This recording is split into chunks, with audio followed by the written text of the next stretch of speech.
Genshin Impact's English voice acting cast has always been a big part of the game's immersive experience in the West, but recently a recasting sparked controversy, not so much among the fans but from within the English voice acting cast itself.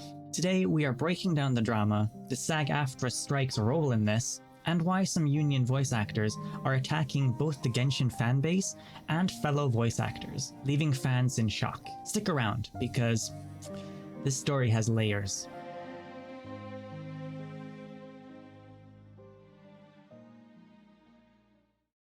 Meet Jacob Takanashi, the new English voice of Kinich.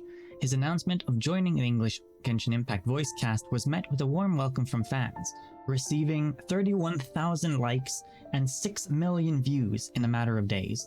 Fans also went out to thank former cast member John Patneaude for his work as Kinich's English voice actor on version 5.0 of Genshin Impact. But behind the scenes, things weren't so smooth.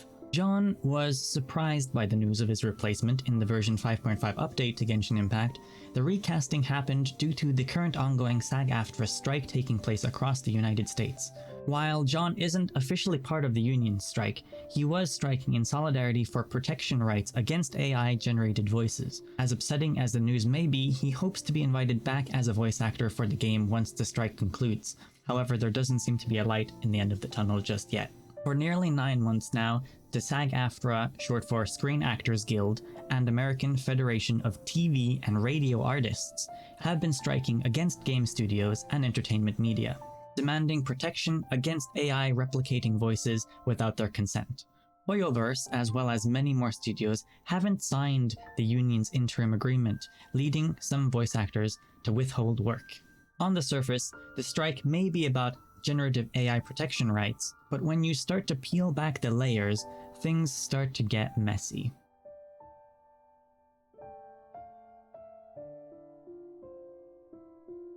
Signing the agreement would mean Hoyoverse must exclusively hire union actors in the US, potentially limiting their talent pool. Non-SAG actors, like Jacob, aren't bound by SAG rules, however, as he's based in Japan. SAG influence stops at US borders, which explains why Jacob could take on the role and hasn't been influenced by the strike ongoing in an entirely different country to his own. Signing the interim agreement only limits access to US-based voice actors. Hiring English-speaking voice actors outside the US has become more common recently due to the still ongoing strike. You may hear the term Taft-Hartley Act be brought up when non-union voice actors are told they can join a union project. But what is this act exactly? This US law lets non-union workers join union projects temporarily, but within 30 days they must join the union or quit the project entirely. Signing this agreement would force all US-based voice actors into the union long-term, which wouldn't necessarily be a bad thing. The union provides pension and job security benefits, as well as increased pay. Joining the union isn't free, however, as evident by the $3,000 application fee and yearly taxation of their wages. For non-union members, a Taft-Hartley report would have to be filed for each individual non-union voice actor based in the US as well. Not all Americans would be affected by this signed agreement, however, as states like Texas have a right-to-work law in place, excluding them from forced union membership. While MiHoYo uses recording studios all around the world, the signing of this agreement would only affect US-based voice actors. However, MiHoYo would lose flexibility to hire non-union talent, some of which may work cheaper than union voice actors, which could explain some of the resistance. Union representatives would also need to greenlight future non-union voice actors before they could work on the project, adding additional steps to the hiring process.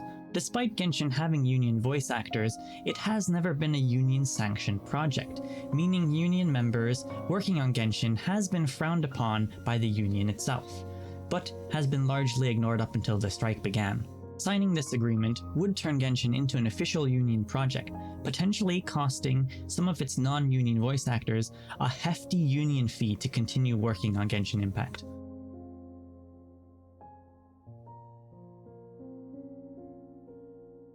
Some voice actors accused Jacob of scabbing, working during a strike, undermining union efforts, but others like Nathan Noakes, Auroron's voice actor, defended him.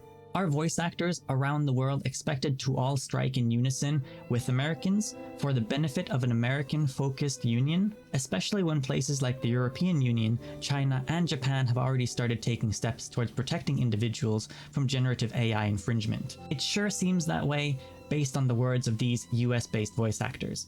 Fans are torn, many welcome Jacob but are shocked by the cast of voice actors' hostility. Others argue the anger is misdirected.